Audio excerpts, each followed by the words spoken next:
로잔과 함께하는 말씀 묵상 사도행전 2024에 함께하시는 성도 여러분 반갑습니다. 저는 광주성령교회 박대영 목사입니다. 오늘 주신 하나님의 말씀은 사도행전 16장 19절에서 26절까지 말씀입니다. 제가 24절부터 26절까지 말씀 봉독하겠습니다. 그가 이러한 명령을 받아 그들을 깊은 옥에 가두고 그 발을 착고에 든든히 채웠더니 한밤중에 바울과 실라가 기도하고 하나님을 찬송하며 죄수들이 듣더라. 이에 갑자기 큰 지진이 나서 옥토가 움직이고 문이 곧 다 열리며 모든 사람이 매인 것이 다 벗어진지라. 아멘. 귀신 들린 여종의 주인은 이 여종의 비참한 삶을 이용해서 돈을 버는 데만 혈안이 된 참 무자비한 사람이었습니다. 하나님을 떠난 세상이 이와 크게 다르지 않아요. 세상에게 중요한 것은 돈이고 권력이지 우리 개인의 생명이나 행복이 아닙니다. 우리 자식들의 안위도 아닙니다. 우리를 다만 자원으로 여길 뿐입니다. 하나님 나라는 결코 한 생명을 희생시켜서 내가 살려고 하는 나라가 아닙니다. 그러나 로마 제국은 또 사탄의 나라는 적자 생존, 강한 자, 이 세상에 생존하기에 적합한 자만 살아남는다고 주장합니다. 그래서 그 귀신 들린 여종의 주인들은 자신의 여종이 귀신에게서 놓여서 온전해진 것을 보고 전혀 기뻐하지 않았습니다. 도리어 괴로워했어요. 주인들은 귀신 들린 자기 여종의 영혼을 본 것이 아니라 자기 수익의 소망이 끊어진 것만 봤습니다. 로마 사람들에게 이 소망, 이것은 돈에 달려 있었습니다. 오늘 우리도 만약 세상의 소망을 따라 산다면 누구든 우리의 성공과 편리를 위해서 이용되는 그냥 도구로 전락하고 말 것입니다. 그래서 여종의 주인은 이 귀신을 쫓아준 바울 일행에게 고마워하기는커녕 거짓으로 고소하고 여론을 왜곡해서 빌립보 감옥에 가둬버리고 맙니다. 부유했던 자색옷감 장사 루디아는 돈 대신에 예수님을 영접했고 그 돈으로 선교 사역을 후원함으로써 돈의 주권을 예수님 앞에 돌려드렸는데 이 주인들은 여전히 돈의 노예로 만몬을 숭배하고 있었습니다. 여러분, 이것이 로마 제국의 풍속, 윤리, 파토스였습니다.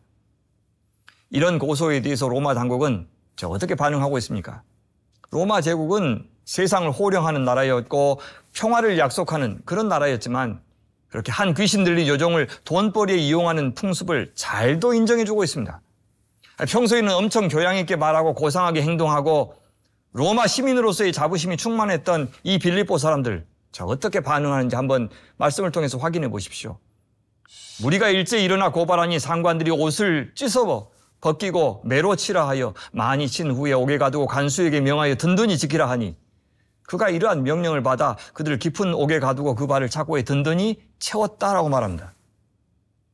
바울은 그렇게 묶였고 갇혔습니다. 제국의 엄청난 위험을 톡톡히 경험한 것입니다. 감옥에 갇힌 바울과 실라의 발엔 착고가 채워져 있었습니다. 하지만 그것들이 두 사람의 영혼마저 묶을 수는 없었습니다. 그들에게는 이것이 결코 실패가 아니었던 겁니다. 이것은 복음의 진전이 중단되는 사건도 아니었습니다. 그래서 이것은 절대 낙심하거나 한숨 쉬거나 불평할 일이 아니었습니다. 그래서 이 두 사람은 평상시처럼 감옥에서도 하나님께 기도하고 하나님께 찬미하고 있습니다. 한밤중에 바울과 실라가 기도하고 하나님을 찬송하며 죄수들이 듣더라라고 말하죠. 그런데 그들이 찬미했다는 말 끝에 아주 이례적인 표현이 덧붙여져 있죠. 죄수들이 듣더라. 한동안 계속해서 소리내어서 찬양했고 기도했는데 그것을 죄수들이 들은 거 당연하지 않습니까? 근데 굳이 왜 이런 표현을 두었을까요? 나중에 그 이유가 나옵니다. 바로 그때 마치 하나님이 기도에 응답하기라도 하듯이 아주 놀라운 일이 벌어집니다. 갑자기 큰 지진이 나서 옥토가 움직이고 문이 다 열렸습니다. 그런데 그 지진만큼이나 또 아주 놀라운 일이 벌어졌어요. 일순간에 모든 죄수들의 손과 발에서 착고가 풀어진 겁니다. 그것은 단지 육신적인 해방을 가리키는 사건만일 수가 없습니다.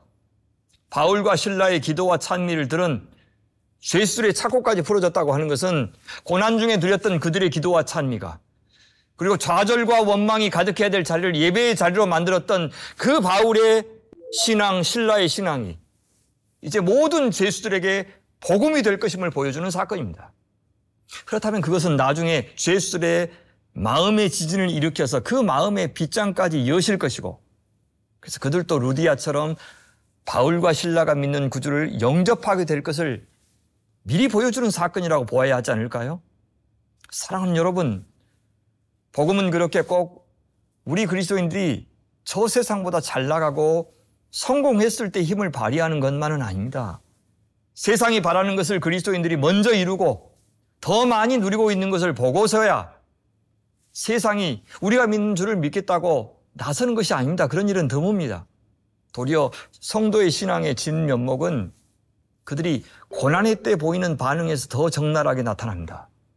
세상은 바로 그 지점에서, 바로 그 약한 그 지점에서 우리가 믿고 있는 하나님을 더 선명하게 볼 수 있기 때문입니다. 고난 중에도 즐거이 인내하고 예배하는 신앙, 고난을 감수하면서도 기꺼이 복음을 위한 일에 참여하고 신앙 양심을 버리지 않는 우리의 모습을 볼 때 세상은 자신들과 전혀 다른 그런 세상을 우리가 살고 있다는 사실을 믿게 될 것입니다. 자신들과는 다른 힘으로 우리가 살고 있고 우리에게는 그들이 모르는 소망이 있어서 그 소망으로 내일을 확신하면서 오늘을 살고 있다는 사실을 비로소 믿게 될 것입니다. 사랑하는 성도 여러분, 그러니 우리 세상과 다른 소망 갖고 살아갑시다. 세상과 다른 풍속을 따라서 살아갑시다. 세상과 다른 이유로 찬양하고 다른 기도 제목으로 우리 하나님 앞에 기도합시다. 그리하여 우리를 통해서 주께서 마음의 빗장을 열어서 당신의 백성으로 부르시는 역사가 여기저기에서 속출하기를 간절히 소망합니다. 우리 같이 기도하겠습니다.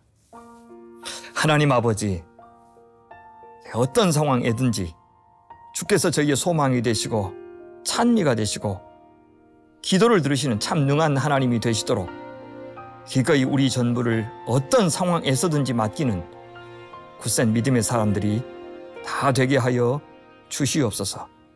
우리 구주 예수 그리스도의 이름으로 간절히 기도하옵나이다. 아멘.